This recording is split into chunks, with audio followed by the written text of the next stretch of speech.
Hello, I'm here to discuss contraceptive health rights versus contraceptive health privileges. Now, if it were a right, humans would be born with it, such as life, liberty, the pursuit of happiness, the right of freedom of speech, things like this. However, the idea that humans are going to make themselves unable to conceive, which is the exact opposite of what we're born with, is a privilege and not a right. If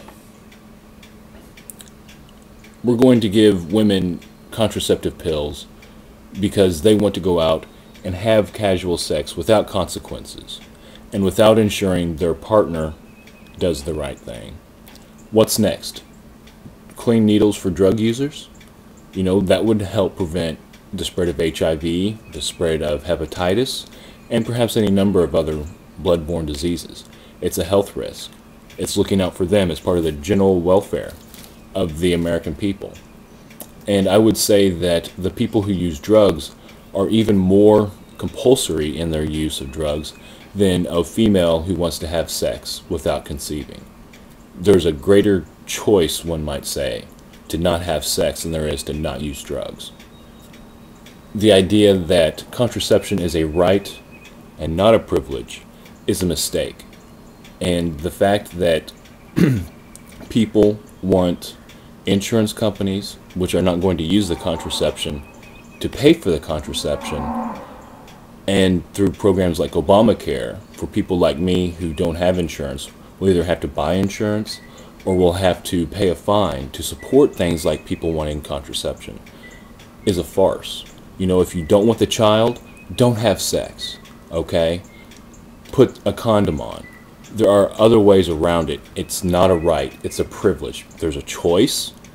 There are even healthier alternatives. The synthetic estrogen and the other chemicals in contraceptive pills are not good for women's bodies. It is actually the opposite of reproductive health. And they cannot be cleaned out of the water. They cannot be filtered from the water once passed through the body. Instead, they gather in little boys that act like little girls, and they gather in little girls that have their periods at 5 to 6 years old. This is not right. And to get the American people or the American insurance companies to pay for it just because you don't want to say no or you don't want to wrap it up is bullshit. You know, it's not about the bigotry of Rush Limbaugh. It's just common sense and saying, okay, America, when are you going to admit you're taking this too far, that not everything about this world is your right? You are not entitled to everything you want. You actually have to do it for yourself sometimes. And that will prove how much you actually want it, as opposed to, oh, well, let's just move on to the next thing. Thank you.